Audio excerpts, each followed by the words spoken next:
लेकिन अगर कोई हम पर हमला करे तो उसको हम लोग छोड़ने वाले भी नहीं है। यह माननीय नरेंद्र मोदी जी के नेतृत्व में आपने देखा है, सर्जिकल स्ट्राइक देखा है, एयर स्ट्राइक देखा है, और आज पाकिस्तान जो आतंकवादियों को पैदा करने की फैक्ट्री के रूप में दुनिया में जाना जाता है, आज उसी आतंकवाद के कारण पाकिस्तान में चारों तरफ विस्फोट हो रहे हैं, आतंकवादी हमले हो रहे हैं।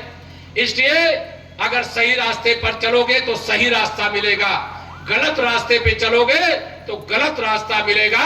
यह संदेश भी है। मैं हरदोई, यह सही है, हमारे जिला अध्यक्ष जी और सब नेता जो कह रहे हैं, मैं हरदोई बहुत आता हूं। यह सच है कि मैं जितना प्रयागराज जाता हूं, जितना वाराणसी जाता हूं, जितना अयोध्या जाता हूं, जितना दिल्ली की तरफ जाता हूं, या प्रदेश के अधिक जिलों में भी बहुत जगह जाता हूं, उससे कम हरदोई में नहीं आता। हरदोई में भी मैं लगातार आता हूं। मैं आप सब लोगों से, अब चूंकि 2027 के लोग विधानसभा चुनाव की आहट आने लगी है कि नहीं आने लगी है? आने लगी। 2027 के विधानसभा चुनाव को लेकर के समाजवादी पार्टी के मुखिया श्री अखिलेश यादव जी एक फर्जी पीडीए की बात करते हैं।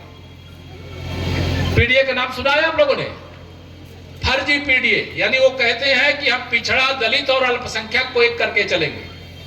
मैंने कहा श्री अखिलेश यादव जी, आपका पीडीए परिवार डेवलपमेंट एजेंसी है। आप अपने परिवार के अलावा किसी का भला नहीं कर सकते। आप गुंडों, अपराधियों, माफियाओं, दंगाइयों के अलावा किसी का भला नहीं कर सकते। आप उत्तर प्रदेश को बर्बाद करने वाले मुख्यमंत्री के रूप में जाने जाते हैं, और 2027 का स्वप्न देख रहे हो, होर्डिंग लगवाते हैं 2027 के सत्ताधीश। मैं हरदोई की धरती से अपने पार्टी और परिवारजनों के बीच में यह कह सकता हूं कि 2027 तो छोड़िए, 2047 तक समाजवादी पार्टी का नंबर उत्तर प्रदेश में आने वाला नहीं है। कैसा प्रधान मौर्य, मुझसे सहमत है? 2047 तक सपा की साइकिल चलने के लायक छोड़ेंगे क्या? नहीं। दोनों हाथ उठा के बताओ, चलने लायक छोड़ेंगे क्या? नहीं छोड़ेंगे। इसलिए आज मैं कह रहा था कि आप तो 8 की 8 सीटें जिता देते तो आपको लक्ष्य क्या दूं?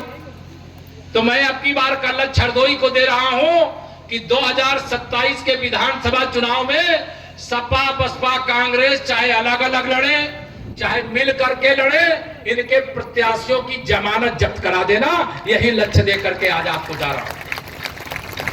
और आप विश्वास रखना, माननीय नरेंद्र मोदी जी के नेतृत्व में भारत दुनिया में नंबर 1 बनेगा। और अगर भारत दुनिया में नंबर 1 बनेगा तो देश में सबसे पहले कोई प्रदेश नंबर 1 बनेगा तो वो उत्तर प्रदेश बनेगा। हमारी सरकार ने भेदभाव को खत्म करने के लिए सबका साथ, सबका विकास का मंत्र दिया। गरीब कल्याण की योजनाओं में कोई भेदभाव नहीं किया।